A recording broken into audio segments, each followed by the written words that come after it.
Down. Hands out, don't move! License and registration. Here you go, officer. Do you know why I stopped you? Down, hands out, don't move! I am a United States Marine. I am a United States Marine. Hands behind your back, now.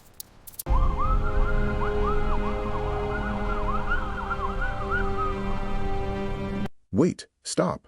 Before you scroll past this, you need to hear what happened on this street, right here. In broad daylight, in the middle of Chicago, two rookie cops pull over a black SUV. Tinted windows. That is it. That is the reason. Nothing else. No speeding, no reckless driving, no criminal record. Just tinted windows on a Tuesday afternoon. Simple stop. Should have taken 3 minutes. Should have ended with a warning and a wave goodbye. It did not. Officer Vance, license and registration. Now, Beckford. Yes, sir. Hands where you can see them. I am reaching for my ID. My military ID is in my wallet. Officer Cole, down. Hands out. Don't move. Beckford. I am a United States Marine. I am a United States Marine. Officer Vance, put your hands behind your back. Now, the dashboard camera was rolling. The body cameras were rolling. Every single second of what happened next was captured on film.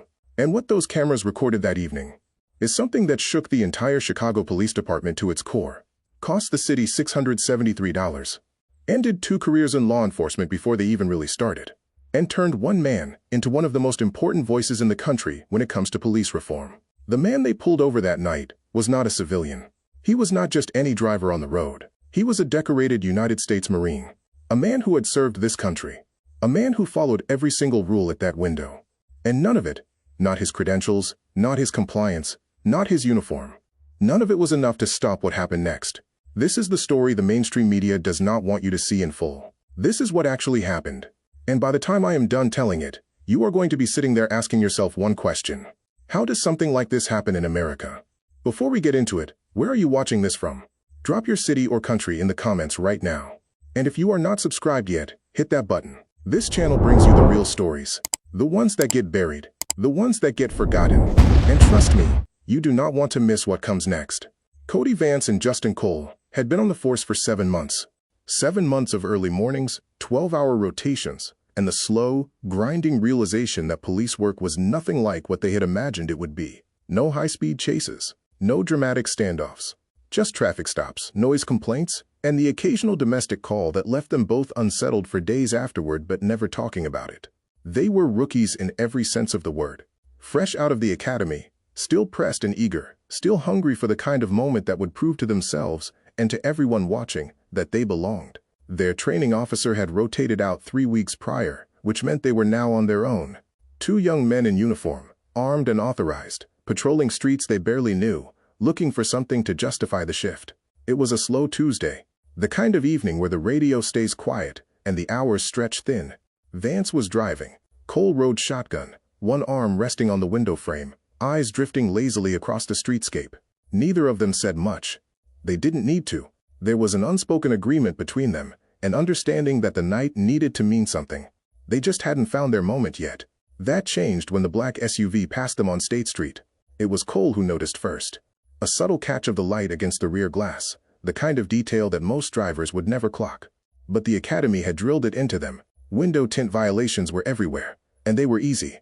A clean stop, a simple interaction, a win on the record that required almost nothing and carried almost no risk.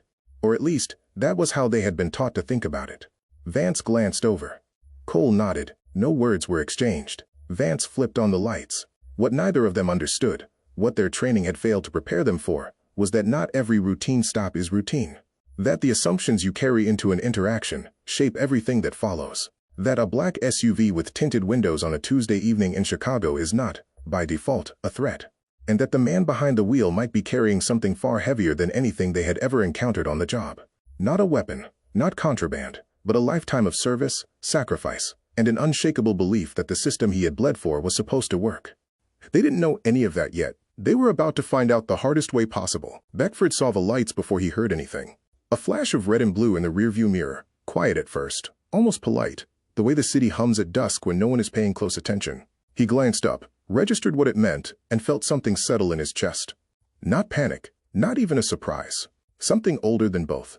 A kind of resigned awareness that every black man in America carries with him like a second skin. Whether he is a Marine sergeant or a teenager walking home from school. The awareness that this moment, this specific, ordinary moment, could become something else entirely if the wrong variables align. He did not speed up. He did not fumble. He did exactly what 12 years of military discipline had trained him to do. He signaled. He eased the SUV toward the curb, smooth and deliberate, and brought it to a clean stop beneath a streetlight on State Street. Both hands went to the steering wheel, 10 and 2, exactly where they were supposed to be. He kept them there, visible, unmoving, the way you are taught to do when you want to make it absolutely clear that you are not a threat. Because Beckford knew the math. He had always known the math. A black man, alone in a vehicle, pulled over at dusk in a major city. The statistics were not abstract to him. They were personal. They were real. He had watched the videos, the same ones everyone had watched, and he had understood something that most people only theorized about, that compliance does not guarantee safety. That doing everything right is not a shield. It is a prayer. So he prayed, silently, the way he always did when the odds were not in his favor. And he waited. The engine idled. The cabin was quiet. Beckford's eyes moved calmly between the mirror and the road ahead. He could see Vance approaching the driver's side, flashlight already up, beam cutting through the golden haze of the evening. Cole hung back near the passenger side, one hand resting casually near his belt. Textbook positioning, or at least what rookies believed the textbook looked like. Beckford lowered his window. The air rushed in, cool and carrying the smell of the city. Exhaust and concrete, and something faintly metallic, the way Chicago always smelled when the wind shifted off the lake. He kept his hands where they were. He kept his voice even. He kept his face calm. He had survived things far worse than this. He told himself that. He had earned medals for holding his nerve under fire in countries whose names most Americans could not find on a map. A traffic stop should not have been the thing that tested him. And yet, somewhere beneath the stillness, beneath the discipline, beneath the iron composure that had defined his entire adult life, something in Winston Beckford already knew that tonight was going to be different.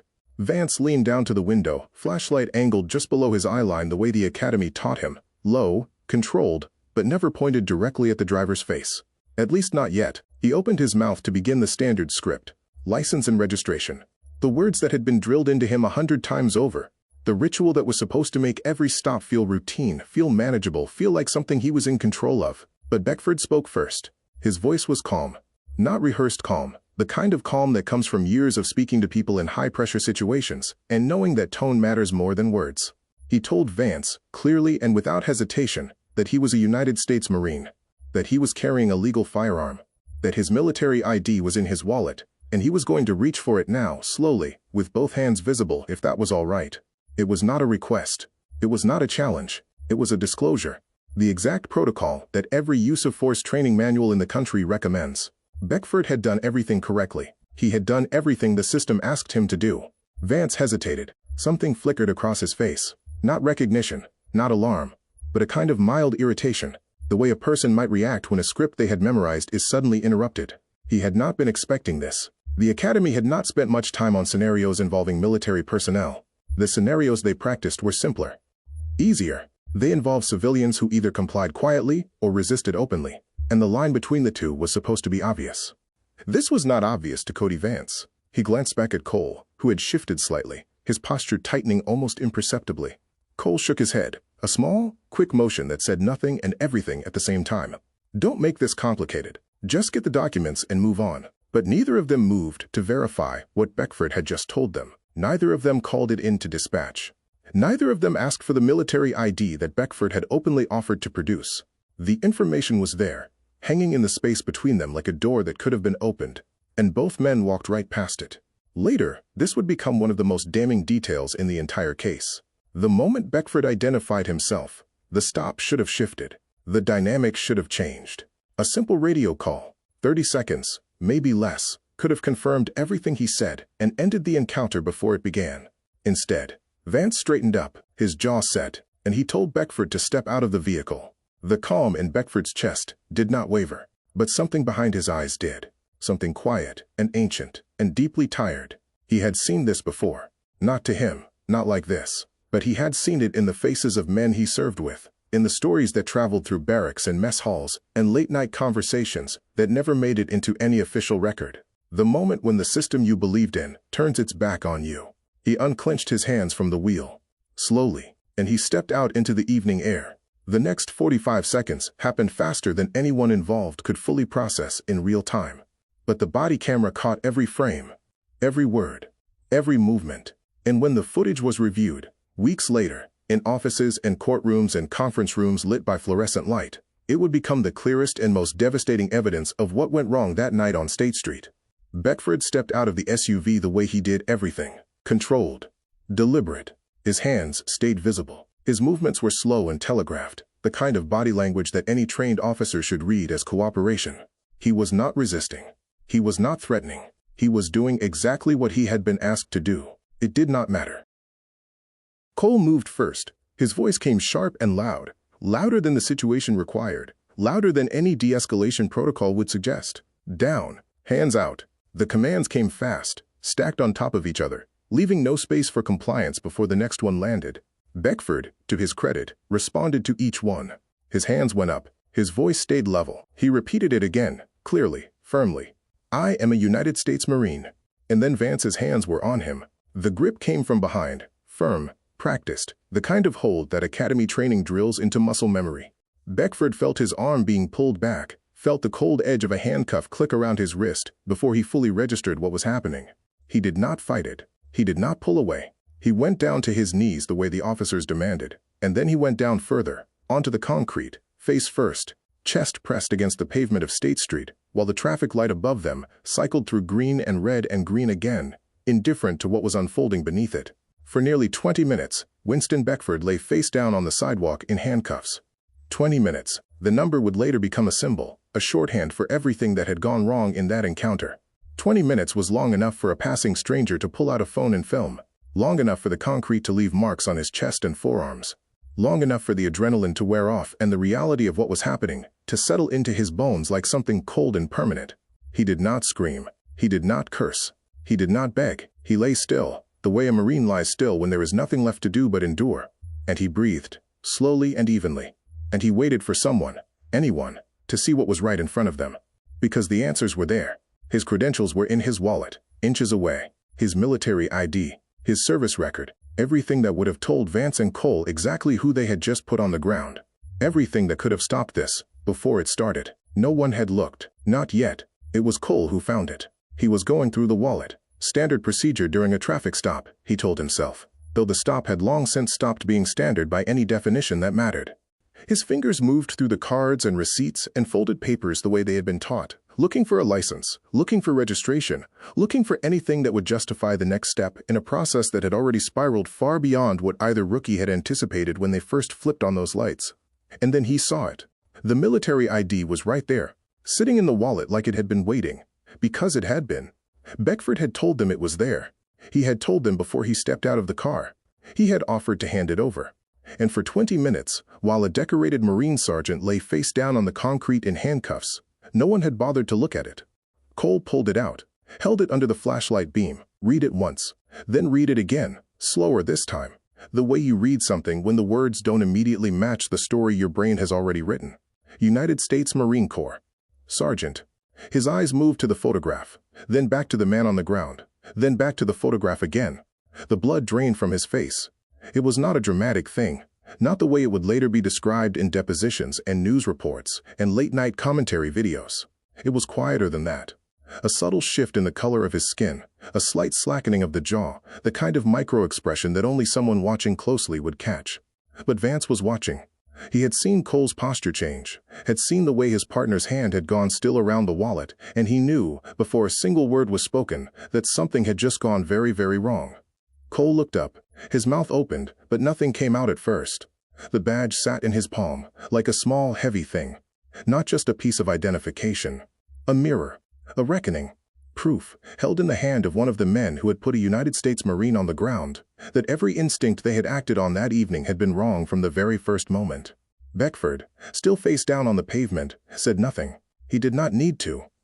He had already said everything he needed to say at the window, calmly, clearly, before any of this had to happen. The badge confirmed it. The camera confirmed it. The concrete beneath his chest confirmed it. For a long suspended moment, neither officer moved. The city hummed around them. Cars passing. A distant siren somewhere to the north. the low mechanical rhythm of an elevated train rattling overhead. The world kept turning, and Cole stood there, holding the badge, and understood for the first time that the worst mistake of his life had already been made. The easiest thing to do, in that moment, would have been to stop, to uncuff Beckford, to help him up, to say the words that the situation demanded. Words like, "I'm sorry." Words like, "We made a mistake." Words like, "Please let us make this right." It would have taken 10 seconds. It would have been the right thing to do, and it might have changed everything that followed. Neither Vance nor Cole did it. Instead, Vance called for backup. The call went out over the radio in a tone that suggested urgency.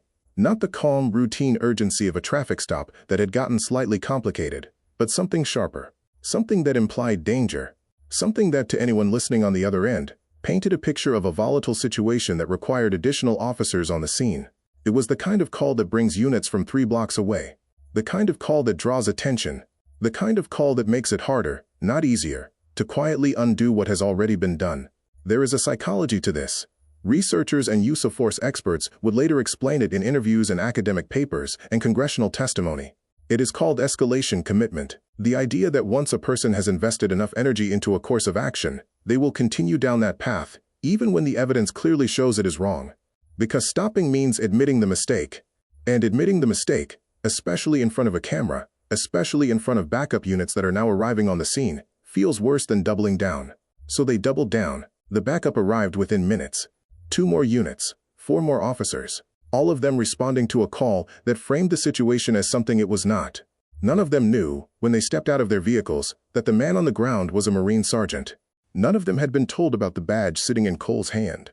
The narrative had already been set, by the radio call, by the body language of the 2 rookies, by the sheer momentum of a situation that had been moving in one direction for 20 minutes, and no one had yet been brave enough to reverse. Beckford remained on the ground through all of it. He did not resist the additional officers. He did not raise his voice. He did not do a single thing that would have justified, under any reasonable interpretation of the law, the force that had been used against him. He simply lay there, and he waited, and he let the system play out the way it had decided to play out.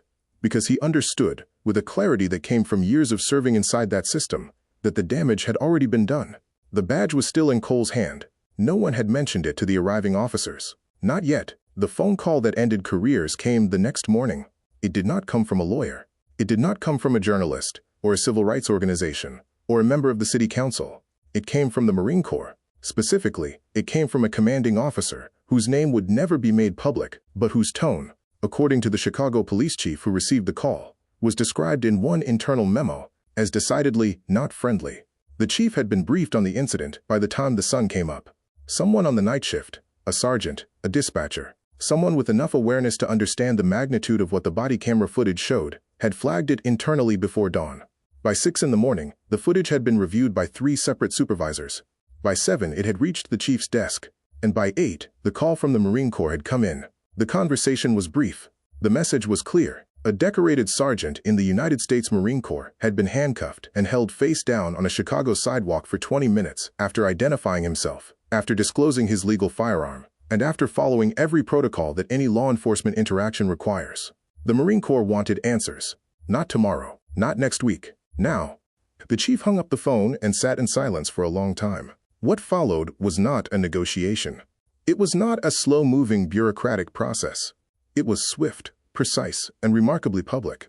The kind of institutional response that only happens when the evidence is so clear, and the embarrassment so complete, that there is no version of events that can be spun into something palatable. An internal affairs investigation was opened within hours. Both Vance and Cole were placed on administrative leave before noon. The footage, all of it, from every camera that had been rolling that night, was preserved, cataloged, and handed over to federal investigators before the end of the day. The U.S. Attorney's Office got involved by the end of the week. Color of law violations. Section 242 of Title 18. The kind of federal charges that end careers permanently, not just in law enforcement but in any profession that requires trust. The kind of charges that follow a person's name forever.